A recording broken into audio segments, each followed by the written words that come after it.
Kwa uchambuzi unaoendelea hivi sasa kuhusu kocha Romain Folz ni 100%.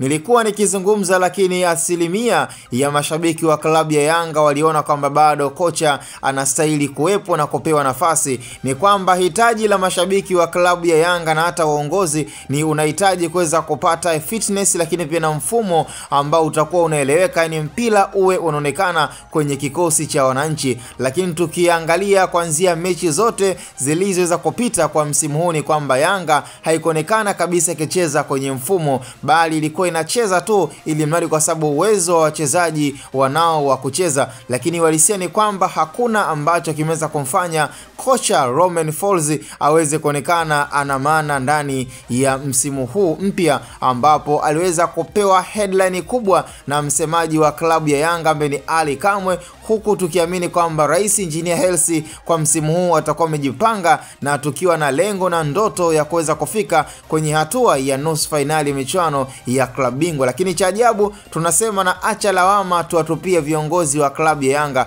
Tusimlaumu kocha Romain Folz kwa sababu yeye kiwango alichonacho, uwezo alionao ni kufundisha timu za kawaida. Kwa hiyo kuja kwenye klabu ya Yanga ambayo ni klabu kubwa na ina pressure kubwa, lawama zote acha ziende kwa viongozi wa klabu ya Yanga. Na hapa tunamzungumzia rais wa klabu ya Yanga ambaye ni Rais Engineer Hersi, kwa anachokifanya na tulichokitarajia na hichi tunachokiona kwenye klabu ya Yanga ni kwamba badala ya kusonga mbele, klabu ya Yanga inataka tena kuanza kurudi nyuma. Tuliamini kwamba Yanga kwa hivi sasa ni moja kati ya klabu ambayo inakuwa kwa kasi na ina malengo makubwa ya kuweza kufikia ndoto, lakini cha ajabu kilichofanyika na mistake iliweza kujitokeza ni mistake ambayo rais wa klabu ya Yanga analo la kuwajibu wananchi kwa kinachoendelea. Sasa cha msingi tukutane kwenye upande wa comment, na hii ni Hatoboy Media.